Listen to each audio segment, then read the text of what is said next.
le doute revient. Ah, je suis pas assez Claudine, je suis magnifique et extraordinaire. Là, ça me remet. C'est comme si, mettons, la roue du train commence à dérailler. Et là, je dis ma phrase, oups, Ça. je suis revenue dans mon chemin.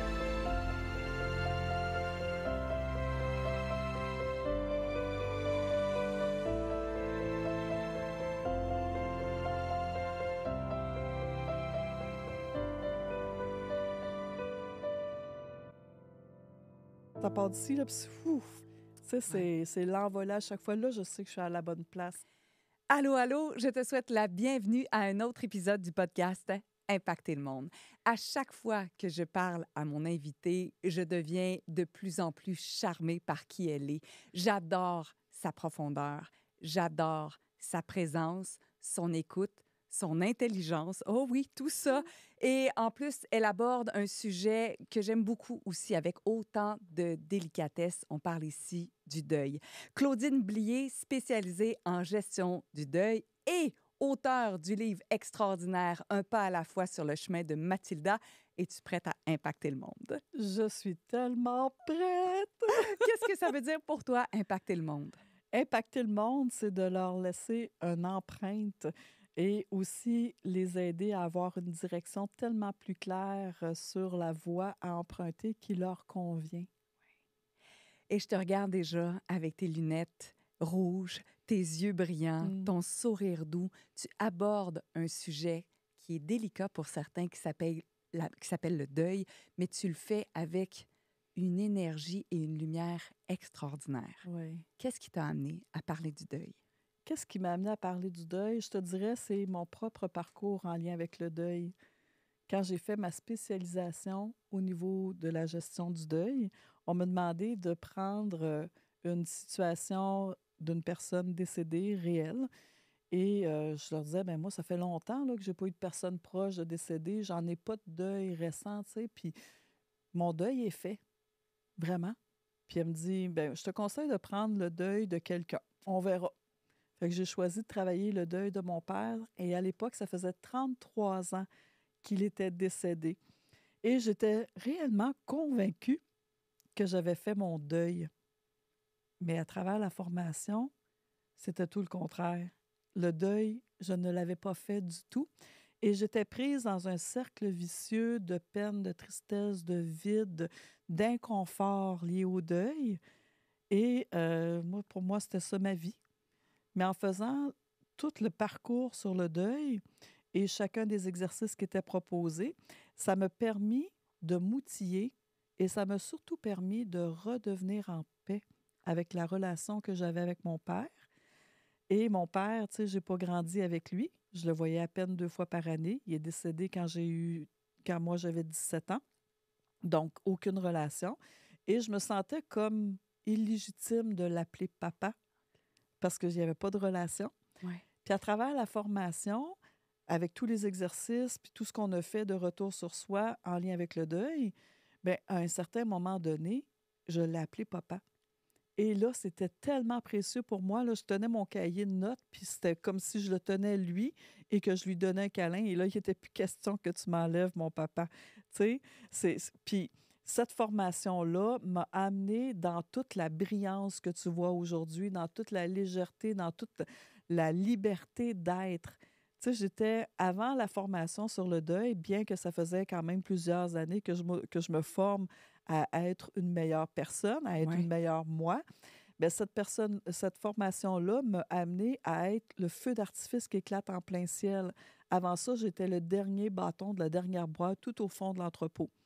Puis avec la formation, ça m'a amené vraiment dans la connaissance plus accrue de moi, mais dans ma liberté, dans oser être qui je suis et plus qu'oser être qui je suis, exposer qui je suis, sans les, sans chercher à vouloir plaire au regard de l'autre, sans dépendre de l'approbation de l'autre. Ça a été vraiment de m'amener dans, hey, tu es qui tu es et tu es belle dans toutes tes formes. Et d'avoir goûté à ce chemin-là, c'est ce qui fait que pour moi, c'est tellement précieux d'accompagner les gens dans le deuil. Puis tu vois, on s'est parlé quand même, quoi, 1 heure et quart avant de s'asseoir ici. On était de l'autre côté. Et plusieurs fois, tu m'as parlé de, OK, ça a été un deuil, ça a été un deuil. Il y avait un deuil à faire en venant de ton expédition dont on va parler dans ton livre et tout. Donc, la vie, tu sais, aujourd'hui, vous dites peut-être, quand vous nous écoutez, ben moi, j'ai pas personne de décédé. Ça n'a rien à voir nécessairement avec la mort de quelqu'un physique. C'est pas juste ça, le C'est deuil. pas juste ça. Est-ce que tu peux me définir le deuil? Est-ce que ça se définit, le deuil? Ben oui, ça se définit le deuil. En fait, moi, je mets souvent en 3 catégories, tu sais. Tu as le deuil par décès, tu as le deuil relationnel et tu as le deuil situationnel. OK? Le deuil Ouais. par décès, bon, on sait tous, hein, la mort, mais même à travers la mort, tu vas retrouver différents types de deuil. Tu as le deuil par suicide, tu as le deuil accidentel, tu as le deuil traumatique. Une fusillade, c'est un deuil traumatique. Un deuil accidentel, un accident d'auto, un accident de travail. La personne part puis elle revient pas. Ça fait vivre des choses différentes que si, mettons, tu as une maladie dégénérative, puis là, tu as le temps de dire à la personne qu'est-ce qui est important pour toi. Fait que déjà là, dans le deuil par décès, il y a déjà différents types de deuil. Puis j'inclus dans celui-là aussi le deuil par les pertes cognitives, parce que souvent, on a un deuil en blanc à Ouais. faire. Ouais. Tu sais, parce que là, le deuil en blanc, L'Alzheimer, c'est par ça. exemple. On apprend à se détacher de la personne qu'on a connue parce que là, elle ne nous reconnaît plus, son discours est incohérent, Ouais. c'est plus la mère ou le père ou l'oncle ou la tante, la grand-mère qu'on a connue. Tu sais, fait que là, on fait un genre de deuil, mais après, quand il arrive le décès, bien, il y a le deuil de la personne physique aussi qui va s'installer dans notre corps aussi. Mais après ça, les deuils relationnels. Tu sais, tu peux avoir une bonne amie, et là, oups, du jour au lendemain, tu n'as plus d'amitié, tu comprends Ouais. pas pourquoi. Fait que Ça, c'est un deuil extrêmement douloureux que j'ai oui, vécu à quelques reprises, là. oui. C'est le deuil le plus douloureux que j'ai vécu jusqu'à présent, je dirais. Je te dirais que moi aussi, il y a eu Ouais, des deuils qui ont fait vraiment très mal ouais, dans les deuils amicaux parce que c'est quelque chose, quand c'est toi qui décides de mettre fin à la relation, je me dirais, OK, ça passe d'une façon différente que quand c'est toi qui subis ouais. la rupture amicale ou comme la rupture Amoureuse, amoureuse. ouais, C'est la même chose, tu sais. Quand c'est toi qui initie versus toi qui l'as subi, ça amène deux mondes différents, ouais, mais un fait vivre un deuil d'une façon, l'autre fait vivre le deuil d'une autre ouais. façon. On va parler des deuils aussi, des pertes d'emploi. Ça, c'est les Ça, deuils situationnel. situationnels, Ouais. les pertes d'emploi, les déménagements, les réaménagements. Tu fais juste changer d'emploi dans la même entreprise, ben, tu fais le deuil de ton équipe, tu fais le deuil de tes habitudes de travail. Si tu changes de secteur pour le travail aussi, ton environnement va changer. Fait qu'il y en a beaucoup. Puis aujourd'hui, j'ai tendance à ajouter que même le deuil, je vais le ressentir si c'est une contraction à l'intérieur de moi, bien, il y a peut-être un mini-deuil qui est en train de se vivre. OK. OK? À la fin d'un projet, d'un programme, ça veut dire quand tu reviens, par exemple, de l'Inde, il y a le deuil. C'est ça? Est-ce que ça veut dire ça dès qu'il y a une petite contraction? Bien, plus aussi, tu sais, dans le sens que, je sais pas, il se passe quelque chose qui est comme inconfortable. OK? Donc, il y a une contraction. Peu importe Peu le importe. moment ou... Ben oui, ça peut être le deuil du calme parce que là, tu sens que ça va monter ou dégénérer en petite tempête, OK. en petite chicane. Ouais, Fait que, il y a ce deuil-là aussi. Tu sais. En fait, j'ai tendance à dire que tout ce qu'on peut traverser comme difficulté, ouais, dès qu'il y a une contraction à l'intérieur de soi, puis qu'on essaye de la taire, ouais, qu'on veut la mettre en dessous du tapis, puis on dit ah, ça va passer avec le temps. Ah, je me suis chicanée avec Karine, là, la ouais, prochaine fois que je vais la voir, ça va bien aller. Mais oui, mais non. ouais, C'est non. Non, parce que, imagine, on a une prise de bec ensemble.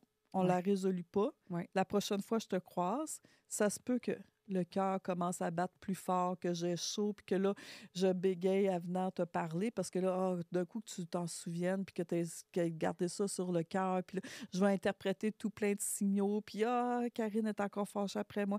Tu sais, Non, f- ça fait que c'est pas résolu, ça, là, non ouais. plus, tu sais. Fait que là, j'extrapole, mais on a tellement de micro-deuils qu'on sous-estime. Mais puis, merci d'apporter ça. C'était vraiment là où je voulais aller. Parce que si tu me dis que ton père, la relation avec ton père, son deuil, tu as la perception de l'avoir fait. Puis j'aime comment tu l'as amené. C'est comme, mais non, tu sais, je suis passée par-dessus, il n'y a pas de problème, ça fait 33 ans. Et là, tu te rends compte que, oh, attends, il y avait beaucoup d'autres choses encore qui étaient peut-être à déterrer, à explorer, à vivre, à transcender, je ne sais Tellement. pas c'est quoi les mots. Puis là, tu me parles de tous ces autres micro-deuils. Je suis comme, OK, mais attends, j'en ai moi aussi. Ben oui. Puis j'aurais pas tendance à penser ça de prime abord, que j'ai des deuils que j'ai non résolus à l'intérieur On de en a moi. tous des deuils qu'on a mis sous le tapis en se disant ça va passer avec le temps. Et tu sais, le deuil de mon père, c'est un événement qui est arrivé alors que j'avais 17 ans. Mais le premier deuil que je me suis rendu compte que j'ai fait à force d'accompagner dans le deuil, c'est le deuil de ma famille. Parce que j'ai pas grandi avec ma famille. Qui fait que là, t'as 4 ans, 5 ans ou je sais pas. 1 an et T'as demi. 1 an et demi. Ah, puis tu t'en rappelles? Ça, en Ben, fait, c'est imprégné dans tes ben, cellules? ce que je me rappelle, c'est quand je suis arrivée à la maison en campagne, que je suis haute comme 3 pommes, puis on arrive avec une valise. J'étais un petit peu plus haute que la valise, Ouais. un peu. Mais je me souviens de quand on a ouvert la porte de la maison à la campagne. Je me souviens de la plus jeune des filles à maman qui va chercher une chaise en haut. Fait qu'on ouvre la porte, il y a l'escalier. Fait que ça, c'est une image qui est gravée dans ma tête, même si je suis toute petite. OK? Donc, il y a une relation, sans rentrer dans les détails, situationnelle dans ta famille où on choisit d'aller te porter chez un membre de la famille. Oui, OK. exactement. Et ça Donc, va être c'est ta la vie. séparation des parents OK. qui fait que moi, vu que je suis jeune, mon père travaille, il fait des longues journées au travail. Ouais. Ma mère, elle travaille de nuit, elle est chauffeur de taxi. Fait que elle me dit que ça, je l'ai su vraiment à 50 ans, là. Je l'ai pas su à 1 an et demi. Ouais. Mais elle me disait, ben je vivais en maison de chambre, donc je pouvais pas t'amener avec moi. Puis, dans le fond, moi, j'ai grandi dans une autre famille, mais sans savoir les raisons du pourquoi, du comment. Et c'est l'époque, tu recules, il y a 57 ans, c'est Ouais. l'époque des non-dits. Donc, il n'y a pas grand-chose qui se communique sur les difficultés. Alors, de la façon que tu te construis, et là, en fait, tu sais, tout être humain a besoin d'avoir des raisons, des explications. Ouais. Et je suis toute seule à me poser des questions dans ma tête. T'es toute petite, Je suis déjà. toute petite, mais je te dirais que à mon avis, vers l'âge de 5 ans, j'ai comme compris que j'étais pas dans ma famille, tu sais, vraiment compris rationnellement, et j'ai cherché à comprendre pourquoi. Et rapidement, ma propre définition a été que j'étais pas une personne aimable et que j'étais responsable de la séparation de mes parents. OK? Ça s'est logé de façon inconsciente. Mm, mm. Moi, j'ai pris conscience de tout ça à travers mes formations, quand j'ai fait ma formation de thérapeute en relation d'aide, mais pas dans les premières années. Tu sais, moi, je suis une bébite à formation. Fait que à peu près dans la 4e ou 5e année, j'ai comme réalisé que je portais la croyance fondamentale que je n'étais pas une bonne personne. Mais je l'ai réalisé, j'en ai pris conscience. Mais 35 ans plus tard, par exemple, là, je donne ben un... plus que ça, Ouais. oui. Ben plus, une quarantaine, cinquantaine d'années plus tard. Je te dirais, c'est dans les 50 ans que j'ai fait cette prise de conscience-là. Mais de m'apercevoir de tous les impacts que ça a eu dans ma vie. OK? Dès que je levais le ton sur mes filles, je n'étais pas une bonne mère. Dès que je prenais pas le câlin prolongé de mon mari, mettons qu'il me donne un câlin, puis là, il continue, je devenais tellement mal en dedans de moi. Puis là, plus il continuait, plus là, je me disais, OK, il n'est pas avec la bonne personne. Il aurait dû choisir une autre femme que moi. Je ne suis pas la bonne femme pour lui.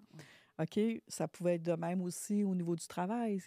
Tout ce qui me touchait, je n'étais pas bonne. Je n'étais pas la bonne personne. Et là, quand j'ai compris, OK, moi, j'ai la croyance que je ne suis pas la bonne personne. Mais c'est un impact direct du deuil relationnel, de ne pas avoir grandi avec ma famille, de mon histoire que je me suis créée dans ma tête. Parce que ça n'avait rien à voir. Tes parents pouvaient juste pas. Il n'y avait pas la Ils capacité pouvaient à ce pas. moment-là. Ils C'était pas un pouvaient pas. rejet de C'était toi, là. pas un rejet de moi, mais ça, tu ne sais pas à Ben cet non. âge-là. Fait que Ben tu non. trouves des explications, des raisons, du pourquoi, du comment, puis tu en arrives à cette conclusion-là. Et cette conclusion-là, ben, quand j'en ai pris conscience, ben, je l'ai travaillée. C'est aussi une de mes spécialités de travailler à transformer les croyances limitantes en croyances propulsantes. Et ça, on le fait une étape à la fois. Et quand je l'ai fait avec une autre coach, parce que là, je ne peux pas me le faire à moi-même parce que je vais être trop rationnelle, Ouais. mais si je le fais avec quelqu'un d'autre, là, on va aller avec les réponses du cœur, notre intuition. Et après, je te dirais une douzaine de phrases, j'en suis revenue avec une phrase qui me parle encore aujourd'hui puis qui fait tellement résonance. OK. Fait qu'au lieu de dire « je ne suis pas une bonne personne », c'est « je suis magnifique et extraordinaire ». Ouh! Et même là, te le dire, c'est l'envolée de papillons à chaque fois. Fait que, tu sais, la croyance que je ne suis pas une bonne personne, elle est minime. Avant ça, elle était géante. Elle était la Goliath et moi, j'étais le David. Maintenant, ma croyance que je suis magnifique, extraordinaire, c'est elle qui est plus grande. Tu tu sais, c'est propulsant de pouvoir changer ça, là. Et ça prend combien de temps entre relâcher cette croyance-là, je ne suis pas la bonne personne et je suis magnifique et extraordinaire, à ce que tu finisses par le croire ou l'incarner? Bien là, Est-ce on que... va faire des exercices d'implantation. OK. Fait que quand je travaille avec les clients pour faire la transformation de croyances, bien, il y a 4 techniques d'implantation que je propose. On va les faire ensemble. Puis là, je leur dis. Puis en fait, c'est vraiment, il y a entre autres d'écrire la phrase sur un post-it puis de la voir de façon régulière. Puis à chaque fois que mes yeux se posent dessus, je vais la dire avec intensité. Je la crois et je la porte. Tu sais, je vais dire, je suis magnifique et extraordinaire. Je suis magnifique et extraordinaire. Je suis magnifique et extraordinaire. Parce qu'on a besoin d'impressionner Monsieur Cerveau en haut pour lui dire, gars, c'est ça ma réalité, là. C'est celle-là que je veux croire, tu sais. Et dis-moi, la première fois que les femmes ou les gens que tu accompagnes, là, est-ce qu'il y a des larmes? Ouais. Qu'est-ce qui se passe quand les premières fois, il faut changer le schéma de l'autopilote qui est je suis pas une bonne personne. Ah, je suis belle et je suis Bien, en fait, comme je extraordinaire. te dis, ça se fait étape par étape. C'est comme si on montait une montagne puis on fait un Ouais, pas à la fois. ouais. Fait que dans la première phase, on change la phrase, on l'ajuste, on voit qu'est-ce qui me dérange dans la phrase, on va la changer, on va l'ajuster. Puis Il y a là, de l'émotion je la avec fais, ça? oui. Bien, je te dirais, plus on monte, au début, c'est très rationnel. OK. Puis là, plus on va monter, plus. Mais quand on a la phrase qui résonne, c'est là qu'il y a de l'émotion. C'est là qu'il se passe de quoi. C'est là que même moi, là, je le vois Tu le et je le perçois. perçois. Ouais, Puis mettons qu'on travaille ensemble, tu as une ouais, croyance, là, puis là, tu dis, parce que je fais évaluer la croyance à chaque fois qu'on avance, à chaque ouais, phrase qui est dite, sur une échelle de 0 à 10, tu te ouais, situes où? Fait que là, je vois la progression. Puis mettons que tu me dis 10 sur 10 puis que je vois rien. ouais. OK. Je vais demander, dis-moi la phrase et écoute à l'intérieur de toi. Est-ce que tu y crois? OK. Ah non, il manque de quoi? OK, on va la travailler. On va la travailler jusqu'à temps que je vois de quoi. Je te dirais que c'est arrivé une fois où on n'a pas pu la travailler dans le temps imparti. Une fois. Mais OK. pour le reste des fois, on a pu la travailler puis retrouver cette ce moment là. C'est tellement nourrissant, ce moment-là. Ce moment-là. J'ai aimé ça. En fait, je veux juste que tu reviennes sur quand tu as dit j'ai fait une douzaine de phrases. Avant de trouver je suis belle et je suis extraordinaire, est-ce que c'est ça? Je suis Je suis magnifique et et je ah oui, extraordinaire. pardonne-moi, mais c'est ça. Belle, c'est tellement petit, magnifique et extraordinaire. Donc, c'est ce jeu-là que tu as fait. Ça a pris 12 phrases. Est-ce que c'est bien ça que Oui, tu oui, expliquais? exactement. Ça a pris 12 phrases avant que tu trouves celle que ah, Celle qui fait, même encore aujourd'hui, oui, libérer des milliers de papillons à l'intérieur du... wow. Ça part d'ici, là, puis ouf! Tu sais, Ouais. c'est l'envolée à chaque fois. Là, je sais que je suis à la bonne place. Fait que quand le doute revient, ah, je suis pas assez bas. Ah, ah, Claudine, je suis magnifique et extraordinaire. Là, ça me remet. C'est comme si, mettons, la roue du train commence à dérailler. Et là, je dis ma phrase, oups, Ça, je suis revenue dans mon chemin. wow. Fait que ça, c'est un des Des outils. un des outils qui t'a aidé ou qui a contribué à faire cette transition-là d'une croyance acquise à Oui, entre 1 an et demi et 5 ans, qui était oui, ton premier deuil. oui, Je ne suis pas une bonne personne. exact. Donc, il y a des deuils qui arrivent très rapidement, qu'on ne sait pas qui arrivent très rapidement. C'est ça, je comprends. Donc, tu sais, à 5 ans, à 4 ans, à Mais là, 3 ans, tu le sais pas. tu ne le sais pas tant que tu n'as pas commencé à parler à quelqu'un? Ben, en fait, moi, pour moi, le deuil, à cette époque-là, c'est les deuils par décès. OK. Tu avais un décès, puis c'était ça le deuil. J'avais jamais fait le lien de deuil, OK. que ça peut être aussi... Le deuil, ça peut être aussi un renoncement à un projet qui tient à cœur. Oui. Si on parlait de mon livre, là, Oui.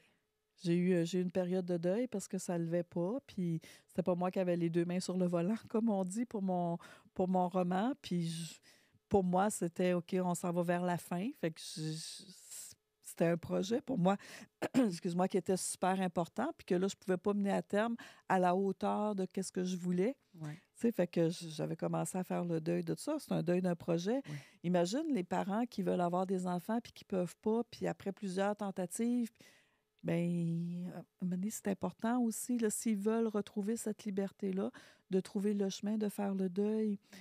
Tu Tu sais, tu veux changer d'emploi, puis ça fait comme 5, 6, 10, 15 fois, 20 fois que tu appliques sur des postes dans le domaine que tu veux, puis ça fonctionne pas.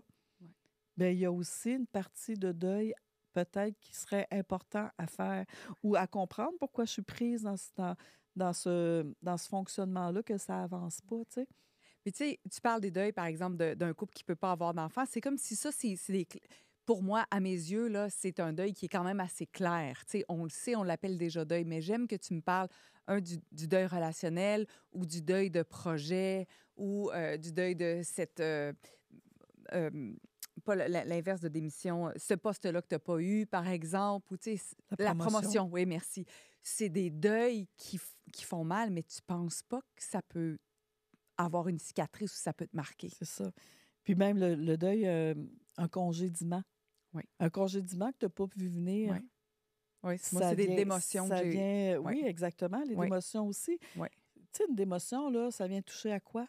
Ça va venir toucher à ta valeur en tabarouette. Je suis pas assez bonne. Je suis pas assez Ah bonne, puis ouais, qu'est-ce que j'ai fait de pas correct, puis ouais, qu'est-ce que j'aurais pu faire de plus, ouais. puis tu sais, c'est tout le questionnement, mais ça vient jouer sur ta valeur intrinsèque.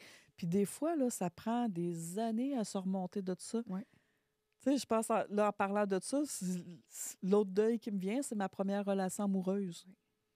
La première rupture amoureuse, dans mon cas, je peux Ouais. pas dire pour tout le monde, Non. mais dans ma situation à moi, elle a créé une cicatrice très profonde.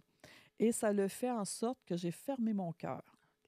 Et ça, j'en l'ai entendu tellement souvent. Et je l'ai, tu sais, ça a été Barricadé, là. barricadé, ça a Ouais. été blindé. Là, tu y toucheras plus. Je n'accepte plus d'avoir aussi mal que ça. Sauf que quand c'est pas conscient, ça se fait automatiquement. Mais là, après, là, je vais-tu avoir confiance d'embarquer en relation avec quelqu'un Non. d'autre? Là, tu doutes de ta valeur. Je Tu suis doutes de assez, tu l'autre. doutes de l'autre. Tu sais, Ouais. fait qu'il y a tout plein de... Tu sais, il y a plein d'impacts, là. C'est pernicieux, les deuils. Ouais. Puis on en parle plus souvent qu'autrement avec le deuil d'une personne. Oui. Puis on- Puis même en parler plus souvent qu'autrement avec le deuil d'une personne, T'es pas tout à fait encore là, je d'accord. vais te mettre une réserve OK, là-dessus. vas-y. Parce que souvent dans le deuil, les gens ne se permettent pas de parler de leur deuil parce que pourquoi? Ils vont avoir de la vulnérabilité Tu parles de la et larme. Tu sais, montrer, ouais. ouais, montrer ses larmes. Oh, excuse, j'ai quelque chose. Excuse-moi. Ouais. Non, non, excuse-toi pas. C'est tellement légitime Ouais. d'avoir des larmes. Ouais. Mais tu sais, il y a des gens qui vont carrément se cacher là, comme ça, là, tu sais, que je les vois plus, là, puis là, ça pleure. Tu sais, mais c'est un réflexe qui est naturel, c'est qu'on va s'isoler avec ce qu'on vit. Sauf que c'est pas ça qui va t'aider. Ce qui va aider, c'est de pouvoir le vivre en relation avec d'autres personnes. Tu sais, de pouvoir être entendu dans ce que tu vis, de pouvoir te déposer dans ce que tu vis. Puis c'est ce que je trouve de plus précieux dans mon accompagnement. C'est que je suis souvent la première Ouais. La personne témoin. qui entend Ouais. ce qui a été difficile. Puis on va me le dire. J'ai jamais osé le dire. Des fois, on n'ose pas par culpabilité, on n'ose pas parce qu'on a honte, parce qu'on a peur du jugement. On n'ose pas parce qu'on a peur d'être un fardeau pour les autres. On n'ose pas parce qu'on a peur que ça intéresse pas les autres non plus. Puis les autres qui veulent accompagner la personne qui vient de vivre un décès, bien souvent, ils n'osent pas aller demander: Karine, comment ça se passe depuis le décès de ton père? Ils te le demanderont pas aussi directement que ça parce qu'ils vont avoir peur d'aviver ton Ta- émotion. Ouais. Et face à l'émotion de l'autre, les personnes sont souvent inconfortables, impuissantes, puis ils ne savent pas comment agir avec ça. Puis tu as raison, puis il y a aussi de la projection de leurs propres croyances à propos du deuil. Exactement. Pour l'avoir vécu, tu sais, avec la transition de ma mère qui était un deuil accidentel, tu sais, il y a toutes ces projections que j'ai reçues. Tu vas voir, c'est long, ça prend 1 an, ça prend 2 ans. Puis là, tout le monde t'envoie aussi leurs projections. Peut-être que l'accompagnement a quelque chose de noble dans le sens où il y a une personne qui est plutôt émotivement non Neutre. impliquée, plus Neutre. neutre, exact. Donc, ça nous permet peut-être de vivre ça autrement et de ne pas recevoir les La jugements de tout le charge. monde. Mais La en fait, c'est la charge émotive. émotive. Exactement. Parce que dans le fond, mettons que toi, tu vis un deuil et que moi, mettons que je suis moins à l'aise d'aller te parler parce que je risque d'éveiller ton émotion. Mais c'est pas ça ma crainte ou c'est pas ça la crainte inconsciente des gens. Ouais. c'est plus d'aller à la rencontre de eux, ce qu'ils vivent, parce qu'ils vivent un inconfort. Et en vivant un inconfort, c'est ça qu'ils ont peur de réveiller chez l'autre. Mais c'est pas chez l'autre qu'ils ont peur de la réveiller, chez soi. Exactement. C'est en plein ça. C'est tellement incroyable de voir tout ce qu'on a enfoui sous notre tapis. Tellement. Et ce nombre de... Ces micro-deuils, ces macro-deuils, ces tout-petits deuils, ces gros deuils, il y en a plusieurs. Puis tu sais, qu'est-ce que tu mets sous le tapis? Oui. C'est tes émotions. Alors, qu'est-ce qui contient tes émotions? Mettons qu'on fait une image. Oui. C'est le cœur. Alors, qu'est-ce que tu mets sous le tapis? Ton cœur. C'est ton cœur. Alors, quand tu marches sur le tapis, Tu marches sur ton cœur. c'est pour ça que ça fait mal. Tu as écrit un livre. Oui. Qui t'a permis de transcender le deuil de ton père. Est-ce que je peux dire ça comme ça? Bien, en fait, oui, à travers le livre, ça m'a permis aussi. Il y a la formation qui m'a permis de faire la paix avec ma relation à mon père. Mais ma formation, en fait, je l'ai fait de 2012 à 2019, mettons. Et l'écriture du livre, je l'ai fait en 2020. Donc, en 2020, je me suis amusée à décrire une relation. Là, les gens vont savoir que je suis allée dans mon imaginaire. Une partie dans l'imaginaire, puis une partie dans l'imaginaire. Parce qu'en fait, dans la relation, Mathilda elle a une relation à son père, que moi, j'ai pas eu de relation à mon père. Fait que je me suis amusée à créer une relation qui était saine. Et ça me fait du bien. Oh, wow. Ça m'a vraiment fait du bien, entre autres choses, tu sais, mais moi, je le trouve vraiment le fun. Entre autres, tu es allé voir la fin. Oui, je suis allée voir un pas à la fois sur le chemin de Mathilda. C'est, entre autres, la quête de Mathilda qui vit des récurrences. Et c'est ce que je pouvais voir dans le livre quand on fait 19 ans plus tard, 19 ans plus tôt, puis on joue dans le temps un peu, puis on voit qu'il y a des choses qui reviennent et qui reviennent. Et finalement, elle se décide à partir dans un trek au Népal. Oui, exactement. Trek que tu as fait. Oui. Et c'est extrêmement bien écrit, la description des lieux, quand tu savoures ton café, ton jus d'orange, le descriptif, ça me permettait de rentrer dans ton univers encore plus, mais tu es allé aussi faire ce trek-là. J'ai fait le trek. On l'a fait en 2014. Et est-ce que ce trek-là, parce qu'un trek, c'est aussi très symbolique, tu pars d'une façon puis tu reviens d'une autre façon, là? Bien, en fait, tu sais, l'objectif de ce voyage-là, c'était tout simplement de passer plus de jours en haute altitude et plus longtemps en marche aussi, parce qu'on avait fait le Pérou. Et le Pérou, c'était 3 jours de marche, une nuit en haute altitude. OK. Et notre objectif, c'était d'être beaucoup plus longtemps.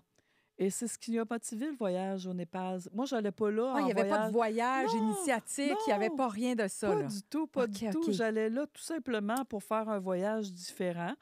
Puis, je ne savais pas à quel point j'en reviendrais transformée. Ah, il est devenu initiatique Oui. sans le savoir. Sans le savoir, sans le savoir. Quel a été ton plus... ou quelques-uns de tes grands moments, justement, révélation pendant ton ascension au camp de base de l'Everest? Bien, je te dirais que les premières choses, au départ, moi, je pensais que tout le monde avait plusieurs idées dans la tête, comme moi. Des fois, je veux dire, j'ai 5-6 hamsters qui tournent en même temps Ouais. parce que ma tête est super occupée. Je ne pensais pas que ça existait du silence dans la tête. OK? Alors, le voyage m'a permis, au début, j'avais la tête qui roulait, puis au fil du temps, ça roulait. Puis un moment donné, j'ai goûté à des espaces de silence. Et ça a été tellement précieux parce que dans les moments de silence, j'ai eu des moments de révélation. Là, pour moi, dans les moments de révélation, là, j'étais tellement imprégnée du moment présent, concentrée où je mettais mes bottes, mes bâtons, que le premier qui est arrivé, moment de silence, il m'a pris par surprise. J'ai fait un saut, puis le Sherpa, il est venu à la course parce qu'il pensait que j'étais pour tomber. Je dis, non, tout va bien. C'est Il y juste avait que du silence. il y avait du silence, mais il y avait surtout une boule. Tu sais, c'est comme... T'es-tu déjà allé à Walt Disney? Oui. Bon. Ben bon. Bon, tu sais. Mais tu sais, à Walt Disney, maintenant, ils font une projection sur des fontaines d'eau, puis il y a Oui. des bulles de dessins animés qui montent. Mettons, t'as la sorcière, puis la bonne fille, puis tout ça. Ben moi, en fait, c'est comme une bulle, comme à Walt Disney, qui était montée avec ma situation problématique que je vivais avec ma fille. de comment moi, j'avais pu contribuer à cette situation problématique-là et qu'est-ce que je pouvais faire pour améliorer la situation. C'est arrivé dans la bulle. Poup! En une fraction de seconde, j'avais toute la recette qui était là. Fait que ça a été une très grosse révélation pour moi.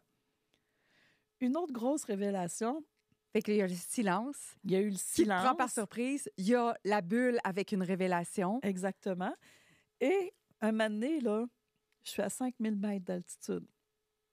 Et là, j'en ai assez d'avoir les jambes qui brûlent, puis d'être obligée de prendre des pauses. Puis là, j'étais un peu là en mode fâché après moi. Là. Fait que là, je plante mes bâtons dans le sol, puis là, je me parle quasiment entre les dents. C'est quoi l'idée de fou qui t'a pris l'habillé de faire un voyage comme ça?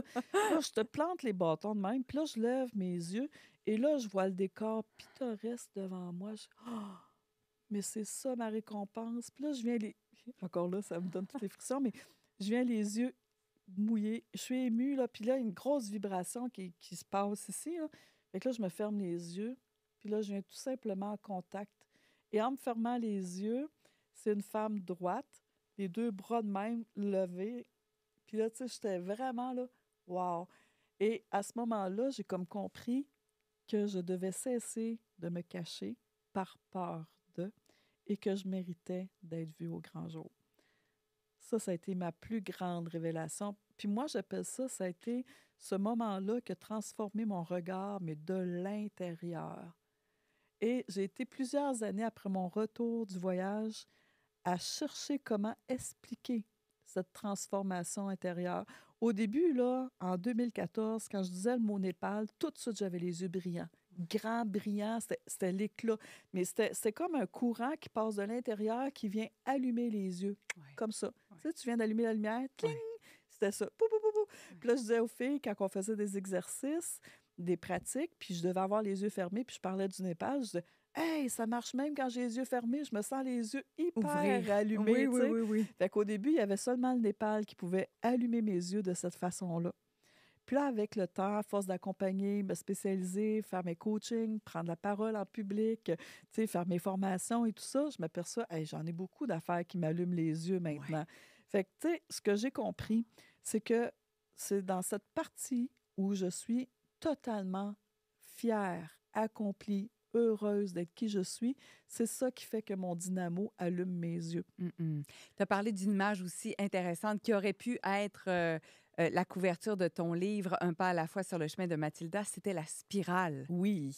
Tu voulais l'essayer de la faire en 3D, ça ne fonctionnait pas, mais la spirale est importante parce que c'est ça, ce cycle-là, cette vibration-là qui part de petit à grand. Qu'est-ce que c'est pour toi, la spirale? En fait, la spirale, pour moi, elle a toujours accompagné ma vie. Okay. Depuis que je suis toute petite, je fais des spirales, je fais des fleurs, des visages, tu sais. Mais pour garder mon attention dans une formation, je suis toujours en train de faire des dessins, sinon je suis partie dans ma tête. Fait que la spirale a toujours été là. Puis un moment donné, j'ai comme compris le sens de la spirale pour moi. Excuse-moi, parce que plus tu vas partir à l'intérieur de toi, plus que tu pars de ton cœur. Fait que quand on commence à dessiner la spirale, tu pars de ton cœur, et là, tu dessines, et là, c'est là que tu vas émaner. Plus tu es en contact avec la personne unique que tu es, plus que tu vas célébrer ta richesse à toi, et c'est là qu'il va y avoir de l'impact chez les autres. Tu sais, tantôt, tu m'as demandé d'impacter le monde, mais pars de ton cœur et c'est là que tu vas avoir la plus merveilleuse des impacts chez les gens. Tellement. Parce que tu pars d'une bonne intention. Tu sais, ça revient aussi avec transformer le regard de l'intérieur. Tu sais, de revenir dans ton être, d'apprécier la personne unique que tu es, au lieu de donner le pouvoir au regard des autres, de te définir ou encore aux événements de te définir. C'est pas aux autres de te définir, c'est à toi. Donc, on a cette responsabilité. Je pense qu'on a cette responsabilité-là. Si on l'a choisi. C'est ça, on choisit cette mission-là. De se définir et de venir à l'intérieur de soi, parce que c'est là qu'on a nos plus belles découvertes. Hein? Et plusieurs vont dire tout part de soi. D'où mon symbole de spirale. Puis je vais illustrer souvent la spirale avec la roche qu'on jette dans l'eau. Le premier cercle, c'est la roche. Puis là, plus qu'elle va aller, plus que ça va se répandre. Puis elle va se rendre jusqu'à la berge.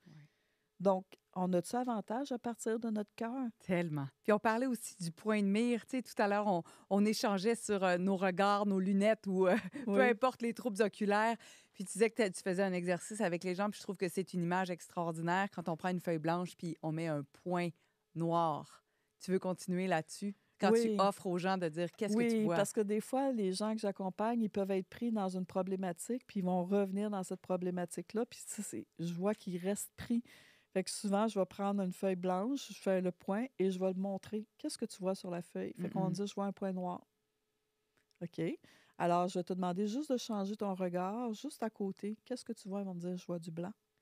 Et après, je vais demander quelle est la proportion du blanc par rapport au noir. Mm-mm. OK. Ah, là, je viens de comprendre. C'est souvent source de révélation. Ouais. Quand on parle de deuil, je veux juste revenir un petit peu sur le deuil. Il n'y a pas de temps limite de deuil. Il n'y a pas de date de Il y a péremption. pas de date de péremption. Puis il y en a qui vont peut-être réussir à outrepasser cette douleur-là très rapidement, puis il y en a pour qui ça va prendre du temps. Oui. Mais je te dirais que à partir du moment qu'on ose lever le voile sur le deuil, déjà, c'est un pas dans la bonne direction. Ouais. Et de choisir la personne avec qui le courant passe, avec qui il y a une connexion, avec qui je vais me sentir écoutée, Mhm. épaulée, c'est transformateur. Et je te dirais, ce que je fais comme accompagnement, je propose 10 rencontres en privé où j'ai le parcours qui est là aussi, qui est, voyons, je cherche mon mot, le parcours, Je vais faire du montage, c'est pas grave. ouais, c'est Prends ça, le temps de mais je viens de retrouver changer le... le nom. Oui, je l'ai-tu pris C'est en pas note, Marie? sérénité, c'est Attends. apaisement, oui. OK. C'est le parcours apaisement du cœur. Donc, j'ai le parcours apaisement du cœur qui est sur 6 semaines. Ça, c'est un coaching de groupe. Mais à l'intérieur de ça, vers la mi-chemin, je vois déjà des transformations qui se font. Et quand tu le fais en coaching privé, c'est sur 10 semaines. Et vers la 5e, 6e semaine, quand les gens ouvrent la caméra, parce que je travaille souvent virtuel, je vois quelque chose qui a changé. Tu sais, dans le non-verbal, là, c'est tellement puissant. Fait que c'est vraiment oser. Oui. Arrêtez de... C'est soulever le tapis. Oui, Est-ce que les gens te consultent presque exclusivement parce qu'ils ont vécu un deuil d'un être vivant qui a fait sa transition ou de plus en plus les gens se tournent vers toi parce qu'ils ont vécu d'autres types de deuil qu'ils veulent adresser? je te dirais, si on y va en pourcentage, 60 à peu près, c'est des deuils par décès. Oui.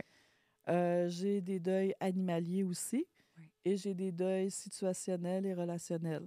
Donc, j'en ai pas mal de partout. Et est-ce que quand, par exemple, on pourrait te consulter pour le deuil par décès, découvrir qu'il y a beaucoup d'autres choses aussi ou beaucoup d'autres endroits où j'ai un deuil que je n'ai pas adressé? Moi, j'appelle ça, c'est comme ça, on faisait un tricot ensemble. Puis Oui. là, il y a des mailles ici qui ont peut-être glissé, on va aider à les remonter. Puis, tu sais, c'est une œuvre d'art hein, de travailler les deuils. Fait que souvent, je vais faire des ponts.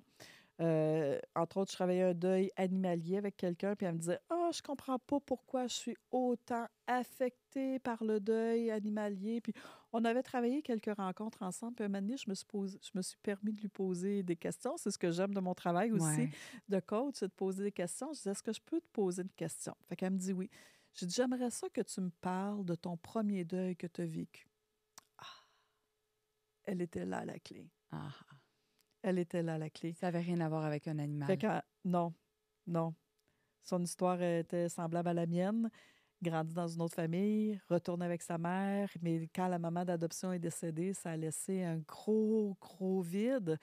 Mais tu sais, il y avait beaucoup de choses qui étaient là. Mais en fait, on a pu travailler le deuil animalier, le deuil de la maman, le deuil de la mère d'adoption aussi.